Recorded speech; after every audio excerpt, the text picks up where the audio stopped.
no, I am not a plant-based diet type guy unless you want to die a slow, miserable death and not ever be happy again. But no, I mean, on top of that, I mean, if we really want to think about this in a scientific manner, prior to medical intervention and a lot of advancement during the first two world wars, I say first two because I think we're adding in a third one fairly soon now.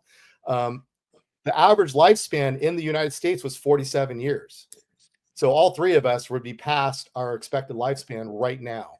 So we are depreciable items. I know Flex and I've had discussions about this in the past, but you know, honestly, for the species, once we get past procreation age and rearing age to be able to get our kids to the point where they can be on their own, there's really no use for us to be here in the grand scheme of biology.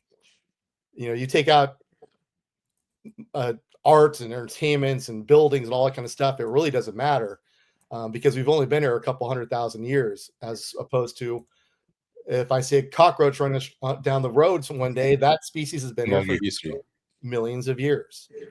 So at that point where it's like, you know, I don't care, you take a 50-year-old car built in 1972, I don't care how well you treat it, how much upkeep you do, that car is not going to run today like it did back in 1972. And that's unfortunately what's happened. So we're always on our legs, we're walking around. It's a ball and socket joint. It's got synovial fluid in there. It's got a little bit of padding, but over time, especially if we're not taking care of ourselves, it's going to degrade. And that's what's happening.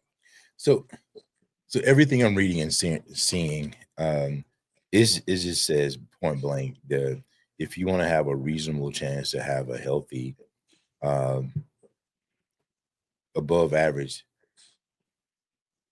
life after say 65, it is imperative that you become very, very intentional about your diet and very, very intentional about rest and very, very intentional about movement.